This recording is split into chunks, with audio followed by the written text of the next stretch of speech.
আমাদের মিজানুর আজহারি ভাই তারও মনে চায় নিশ্চয়ই আপনাদের একজন একজন করে সবার সাথে যদি আমরা হাত মেলাতে পারতাম, সবার সাথে একান্তে কথা বলতে পারতাম, কিন্তু সময় আমাদেরকে সে সুযোগ দিচ্ছে না। কিন্তু মনে রাখবেন, জান্নাতে আমাদের কোনো তাড়াহুড়ো থাকবে না। সেখানে কোনো তাড়াহুড়ো থাকবে না, জান্নাতে কোনো ডিউটি থাকবে না। ইনশাআল্লাহ আল্লাহ রাব্বুল আলামিন আমাদেরকে জান্নাতে মন খুলে একে অন্যের সাথে আলাপ করার, মত বিনিময় করার তৌফিক দান করবেন, আমিন ইনশাআল্লাহ। সম্মানিত উপস্থিতি, আমি খুব ভালো করেই জানি আপনারা যারা প্রিয় মাতৃভূমি ছেড়ে এত দূরে এসে এখানে বসবাস করছেন, কেউ চাকরির সুবাদে, কেউ ব্যবসার সুবাদে, কেউ হয়তো পড়াশোনা করার জন্য এখানে এসেছেন। নিজ মাতৃভূমির প্রিয় মাটিকে ছেড়ে, আত্মীয় স্বজনকে ছেড়ে দূর দেশে মানুষ যত ভালো খাক, যত ভালো পড়ুক এবং যত হ্যান্ডসাম স্যালারি পাক, দিন শেষে এক ধরনের অতৃপ্তি, দিন শেষে এক ধরনের কষ্ট, দিন শেষে এক ধরনের ব্যথা প্রবাসীদের প্রত্যেকের মনের মধ্যে অনুভূত হয়। কারণ আমি নিজে 10-10টি বছর প্রবাসে কাটিয়েছি, আমি জানি প্রবাসীদের মনের যে বেদনা, এটা দেশে যারা থাকে তারা বেশিরভাগ ক্ষেত্রে উপলব্ধি করতে পারে না।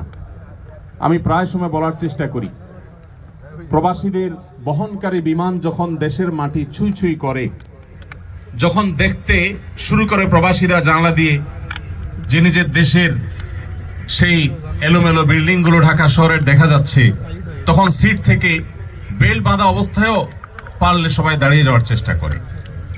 এয়ার হোস্টেসরা বারবার বলেও তাদেরকে বসাতে পারেন না, থামাতে পারেন না। এত বেশি দেশকে প্রবাসীরা অনুভব করেন। অতএব প্রবাসী হিসেবে আপনাদের কষ্টের জায়গাগুলো আমি খুব ভালো করে উপলব্ধি করি। আমি আজ আপনাদেরকে যে কথাগুলো বলতে চাই সেটি হলো, এত কষ্ট করে, এত ত্যাগ করে আপনারা প্রবাসে এসেছেন, নিজ মাতৃভূমি ছেড়েছেন। আপনার এই কষ্ট করে আসা যেন দুনিয়া এবং আখিরাত উভয় জগতের জন্য আপনার কল্যাণ বয়ে আনে, আপনার যেন কোনো বিপদের কারণ না হয়, আপনাকে সেভাবে পদক্ষেপ গ্রহণ করতে হবে। সামান্য কিছু টাকা পয়সার জন্য, সামান্য একটু ক্যারিয়ারের জন্য, সামান্য একটু সার্টিফিকেটের জন্য, অথবা একটু ভালো থাকবার জন্য এসে যদি আপনার ঈমান, আমল, আপনার দিনদারিতা, আপনার তাকওয়াকে আপনি খুইয়ে বসেন, তাহলে এর চাইতে বড় দুঃখজনক, এর চাইতে বড় বেদনাদায়ক, এর চাইতে বড় কষ্টদায়ক আর কোনো বিষয় হতে পারে না। প্রিয় ভাইরা আমার, আমরা যারা প্রিয় মাতৃভূমি ছেড়ে, আপনজন ছেড়ে এখানে এসেছি, আমরা দূর দেশে পড়ে থেকে ছটপট করি, অনেক কষ্ট হয়, ফিল করি, অনুভব করি, নিজের দেশকে মিস করি অনেক বেশি, প্রিয়জনকে অনেক বেশি মিস করি।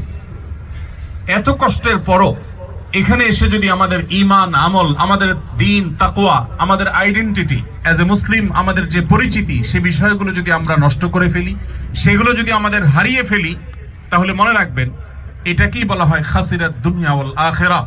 দুনিয়াতেও মানুষ ধ্বংস হয়ে গেল, আখিরাতেও সে ক্ষতিগ্রস্ত হলো। কারণ দুনিয়াতে প্রিয়জনের সাথে থেকে আনন্দ, বিনোদন, ভালো লাগা, ভালোবাসাগুলোকে বিনিময় করতে পারলো না, আবার আখিরাতেও তার ধ্বংস হয়ে গেল। আমরা কি কেউ সেটা চাই?